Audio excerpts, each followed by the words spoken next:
Bonjour, cher enfant. Nous allons passer un moment agréable ensemble où on va faire une séance de poésie. J'espère qu'elle va bien vous plaire. Notre poème d'aujourd'hui est La cigale et la fourmi. Mais avant de passer aux explications, il est nécessaire de parler en quelques mots du poète. Le poète de ce poème, est Jean de La Fontaine. Jean de La Fontaine est né en juillet 1621 et décédé en 1695. Il est universellement connu par ses fables. Parmi ses fables les plus célèbres, le lièvre et la tortue, le corbeau et le renard, le chêne et le roseau, la cigale et la fourmi. Alors, qu'est-ce qu'une fable? Une fable, c'est une poésie où les animaux sont personnifiés et parlent pour faire comprendre une morale. La morale, c'est la leçon que l'on peut retirer d'une fable. Maintenant, on va entamer les explications en commençant par l'étude de la forme du poème. Nous, on avait déjà vu les caractéristiques d'un poème. Alors maintenant, on va essayer de déterminer les composantes du poème La cigale et la fourmi. Ce poème-là est écrit en vers, avec un retour à la ligne.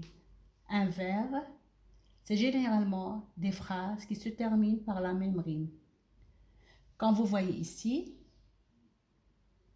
se trouva fort dépourvu quand la bise fut venue. Vous avez ici deux vers qui ont la même rime, qui ont des rimes plates. Ça veut dire qu'ils ont le même son à la fin de chaque vers. Notre poème est composé de strophes.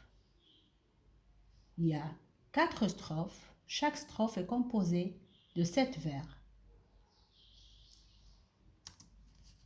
Maintenant, on passe à l'étude du fond. Je vais essayer de lire la poésie. Ensuite, on va passer aux explications strophe par strophe. La cigale et la fourmi. La cigale ayant chanté tout l'été se trouva fort dépourvue quand la bise fut venue. Pas un seul petit morceau de mouche ou de vermisseau. Elle alla crier famille chez la fourmi sa voisine, la priant de lui prêter quelques grains pour subsister.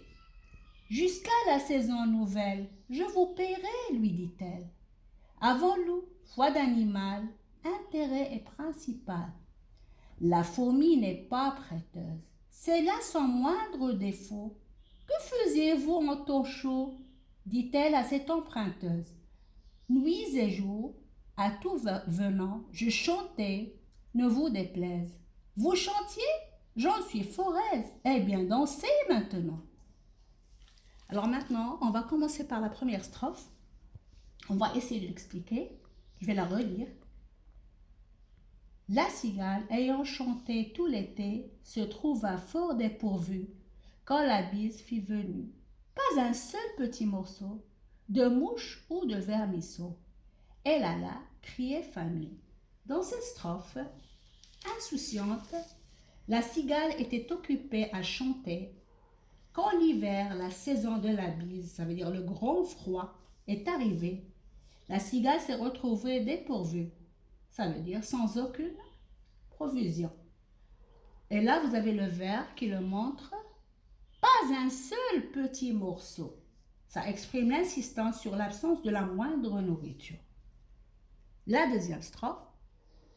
Chez la fourmi sa voisine, la priant de lui prêter quelques graines pour subsister. Jusqu'à la saison nouvelle, je vous paierai, lui dit-elle. Avant l'août, foi d'animal, intérêt est principal. Alors, dans cette strophe, avec un estomac criant de famine, la cigale a décidé de demander de l'aide à la fourmi, sa voisine, afin de lui prêter quelques graines pour subsister, ça veut dire survivre. Quelques graines, cette expression-là montre que la cigale présentait un besoin fondamental, c'est se nourrir pour rester en vie. Ce qui l'a obligée à supplier, implorer la fourmi, prétendant qu'elle va la rembourser le plus vite possible, et aussi avec des intérêts en plus. La strophe 3 et 4. La fourmi n'est pas prêteuse, c'est là son moindre défaut. Que faisiez-vous au temps chaud dit-elle à cette emprunteuse. Nuit et jour, à tout venant, je chantais, ne vous déplaise. Vous chantiez? J'en suis fort aise. Eh bien, dansez maintenant. La fourmi est en position de force dans ces strophes-là, car elle s'est montrée prévoyante. Elle a travaillé dur pendant tout l'été pour laisser assez de provisions de côté pour l'hiver. D'un ton ironique, la fourmi a répondu que la cigale aurait dû penser à cette situation au préalable, travailler au lieu de passer son temps à chanter. Là, vous avez le résumé qui va vous aider à comprendre la poésie. Et enfin, cette poésie, vous devez l'apprendre par cœur et écrire en quelques phrases la morale que vous avez pu retirer de cette fable. Merci et à bientôt.